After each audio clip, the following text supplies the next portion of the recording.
It's often said that heroes run towards danger, and healthcare workers have been proving that every day.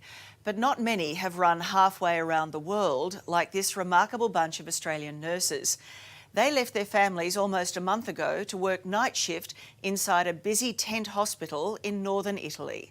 Here's Dan Nolan's exclusive report.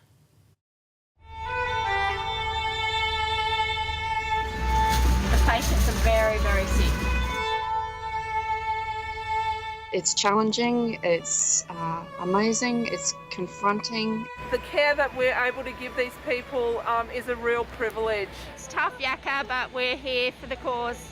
They're in a fight against this virus. They're fighting with their lives. We just get on with it. No matter how tough it is, we support each other. It's an incredible thing to be a part of. We want to be the people that run towards a disaster. I'm not brave. I'm the biggest chicken in the world. Nearly 3 weeks after Australia closed its borders and the Prime Minister told our citizens to come home, 5 intrepid Aussies did quite an extraordinary thing.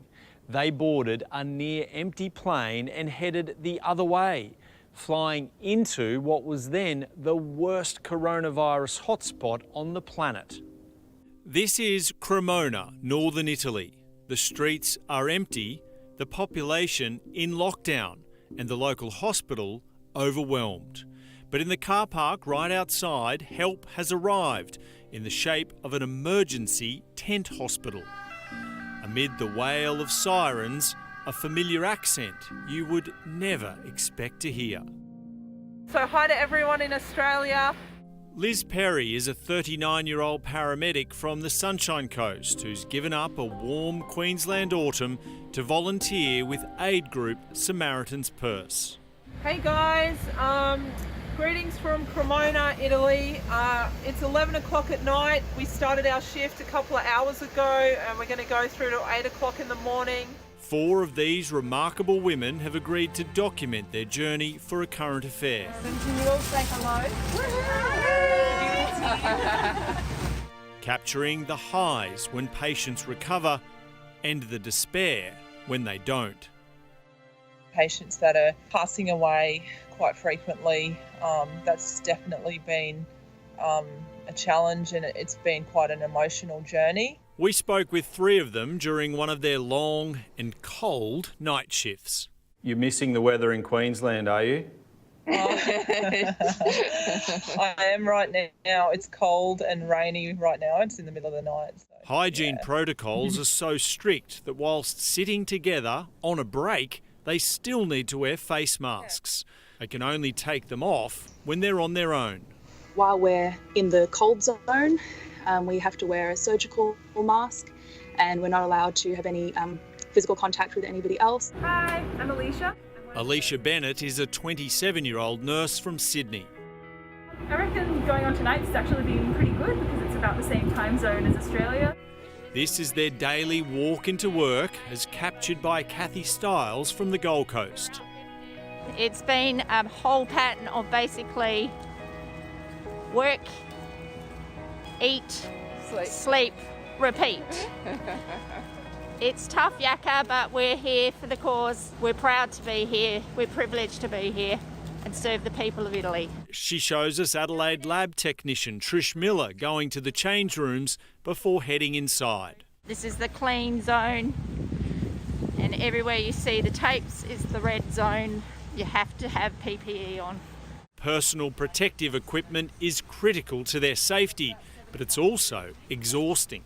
Getting ready for the first part of the shift, and it's a bit of a process. Putting on our evening attire. The Milan runway. Yeah. How hard is it to do your job wearing all that protective equipment? That starts to dig into your skin after an hour or so, across your forehead, down your cheeks. So the N95 masks we wear are very tight. And then you've got the face shields. My name's Trish. Hi. Trish has the misfortune of needing to wear glasses under her face shield. If they slip down during the day, that's it. Like it's until I go, get back out. That's just how it is. If you need to sneeze, it's it's not great. It's not pretty. The removal process includes washing their gumboots in chlorine. Anything that leaves the hot zone gets dipped in that, even blood tests. And they go into a bucket of chlorine, get dipped. Liz is gloved up and she'll take them over to the hospital now. Thank you.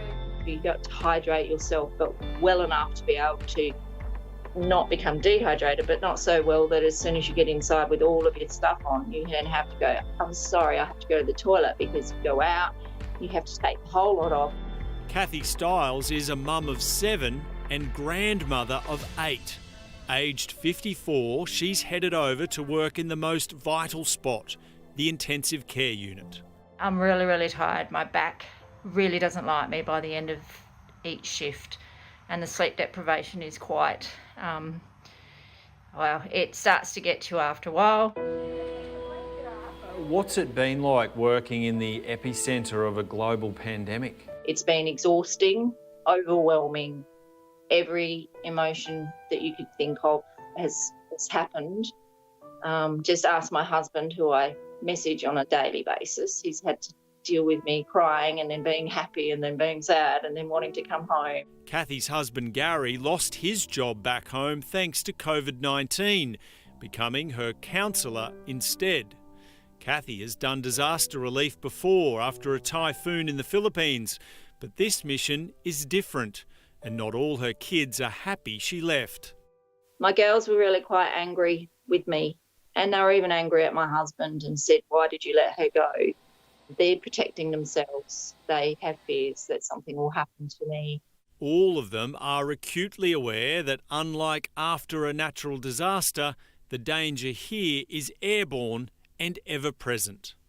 When you step into that negative pressure room, do you have your mask on properly? Have you got a good seal on your goggles? Have you got any tears in your gloves? So constantly being careful of the droplets and being aware of everything that's right in front of you. You can see the virus ravaging some of these patients. You just have to take the precautions, and I'm not going to let fear stop me doing something. I just have faith that I'm going to be okay, and I am.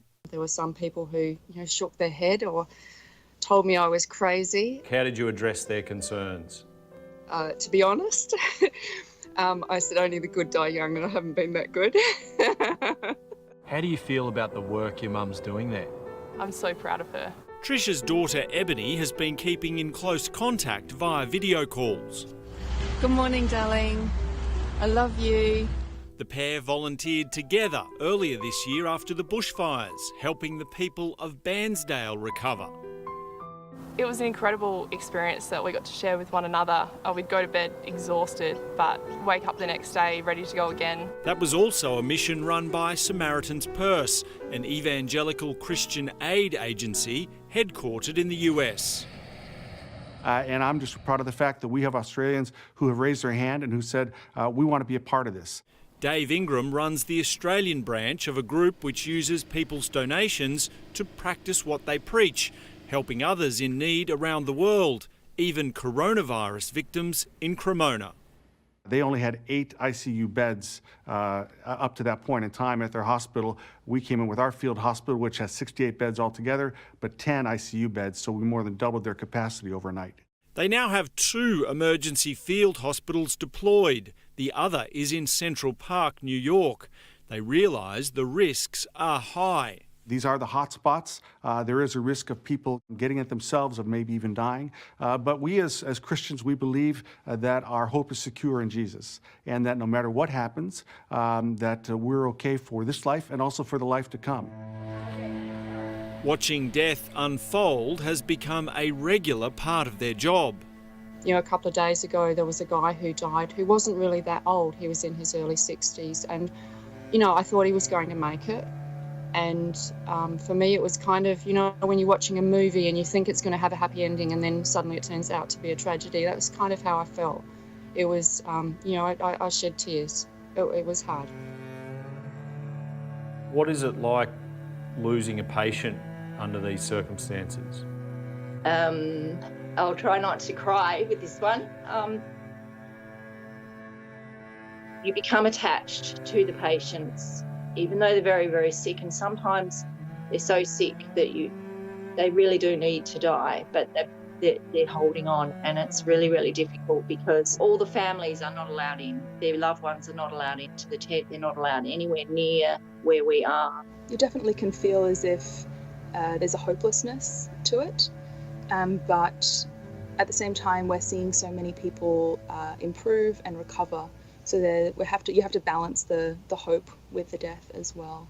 The victories are celebrated. This is the round of applause delivered to a recovered patient heading home.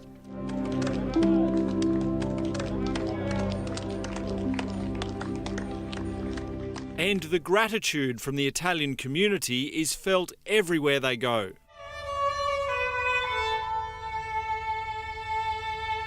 A violinist took to the rooftop of Cremona Hospital to perform this moving tribute as a thank you to all the health workers. I could hear this woman out there yelling out, "Grazia, grazia, bellissimo, grazia." And she was just an Italian lady on the street. They are so grateful from the beginning. They have welcomed us with open arms, and they're really good cooks over here. So they're always providing us with food and gifts. You must be eating some of the best home-cooked meals you've had in your life. Gelato, spaghetti, gnocchi, and the chocolate. What are you missing most about Australia? My husband and my family. Just being able to go outside and not wear a mask. That freedom of just being free of PPE.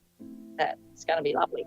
Despite embarking on a journey few of us could ever imagine, Grandma of 8 Kathy Stiles doesn't like the term hero. This is part of what I do. This is my job. This is part of the essence of who I am. I'm a nurse. It's like they're our own Florence Nightingales. How do you think the term hero would sit with your mum?